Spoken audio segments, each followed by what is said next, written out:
Good morning. Thanks for clicking on to Monday's edition of VOGAN'S Views in the USA. Here we're looking at the current setup over the United States, courtesy of the Weather Channel website. You can see here Alberto spinning away just due east of the Florida-Georgia state line. Now, we've seen a band of rain pushing onto the Georgia coast yesterday. Today, we'll see no effect apart from some swells coming in, some modest swells coming in along the coast today. But that system, smaller than the state of Connecticut, is going to continue to spin away, and it's going to eventually start to push towards the northeast as this front and the trough starts to push towards the southeast in the United States. We're going to see this system getting pushed out to sea off to the northeast.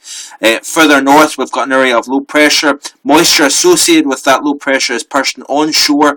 We've seen upwards of 1.5 inches of rain this morning across parts of northern Virginia.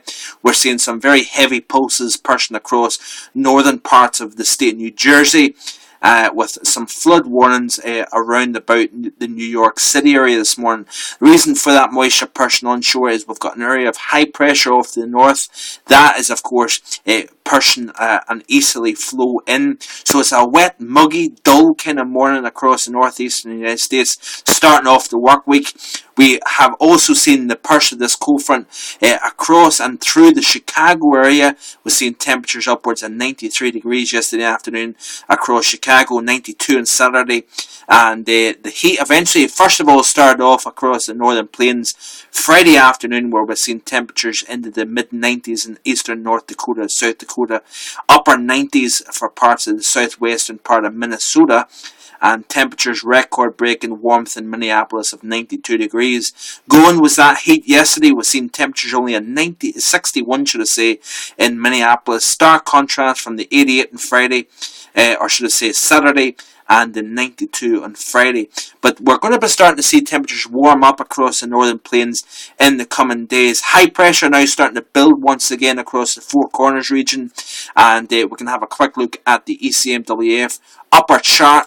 We can see what's taking place here. There's your ridge of high pressure trying to work its way back into the western flank of the United States. Very hot weather across the Mexican desert, as you would expect. That heat is getting transferred northwards. Also notice here that pocket of very hot air that was over the Great Lakes yesterday. That's getting pushed northwards, and we're going to be seeing some very warm conditions like we've seen yesterday. Timmins, Ontario and central Ontario rose into the low 90s yesterday. We're going to be seeing some very hot weather pushing into central portions of Quebec. Wouldn't be surprised if we're seeing odd 90 here, way north of Montreal today. So very hot any time of year, never mind the latter part of May.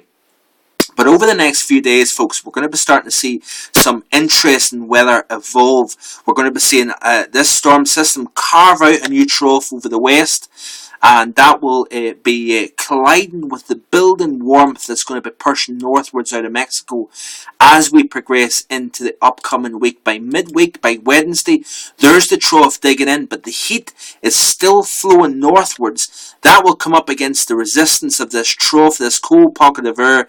That's going to produce heavy snowfall in the high elevations of the Cascades eastwards towards the northern Rockies. We could be seeing some very impressive snow totals above, say, 8 to 10,000 feet, should I say, over this part of the world. While we see 100 start to really expand, we're going to be seeing Phoenix push 110 over the next couple of days. We're going to be seeing low 100s even into Las Vegas as well. But that 100-degree heat, that heat core, is going to get pushed eastwards through New Mexico into western and central Texas, northwards around the base and eastern flank of this trough here. So it wouldn't surprise me here if the core heat starts to focus in the front range of the Rockies towards the western high plains. Don't be surprised by midweek that you see temperatures in the mid-90s for Denver, for example, 90 perhaps back into Salt Lake City as well. But you notice here the much cooler air, so 80s, perhaps even an odd 90 for parts of Montana this afternoon.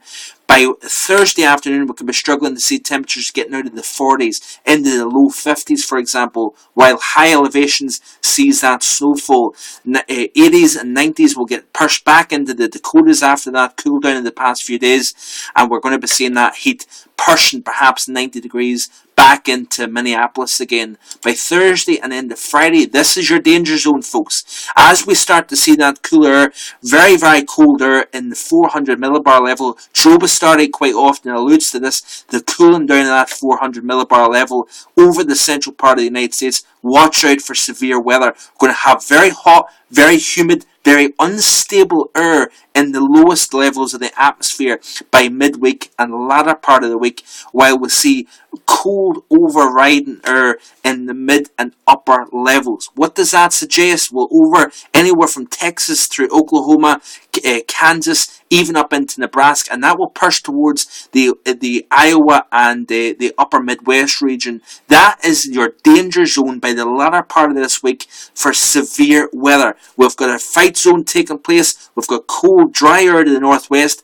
hot, humid air to the south and southeast, and of course your lapse rate, which is of course the temperature difference between low level and the upper level. The greater the temperature difference between cold at the surface, warm at the surface, cold aloft, the greater the instability, the greater that upward motion. And of course, right along that cold front and ahead of it, we're going to be starting to see strong to severe thunderstorms fire up. Directional shear, that's of course conflicting wind direction with height. Therefore, you've got the strong thunderstorms developing and that wind, the directional shear, which of course creates a spin and enhances the chance of some rotation, some showers and thunderstorms developing in supercells. That of course raises the risk of tornadoes. But you notice here for the upper Midwest, by Friday afternoon, we've got temperatures rising into the 90s, but perhaps from anywhere from St. Paul, Minnesota, through Madison, Wisconsin, into Chicago, all the way up into eastern parts of Ontario, western and central parts of Quebec as well. So that's by the latter part of this week. By Saturday, you've got the trough starting to dig through further east. You've got cooling over the northern plains, and of course you can see the hot weather continuing anywhere from eastern parts of Arizona through New Mexico, Texas, eastwards, and we've got very, very hot weather. I do expect to see anywhere from the central plains through the Ohio Valley and towards the mid-Atlantic region a heat wave developing multiple days into the low and mid-90s. And yes, we've got a very hot weekend in store for the Memorial Day weekend next weekend, anywhere from the central plains right towards the eastern seaboard. So a very hot weather, some potentially severe weather outbreak across the central part of the United States, up into the upper Midwest by the latter part of this week and towards the weekend.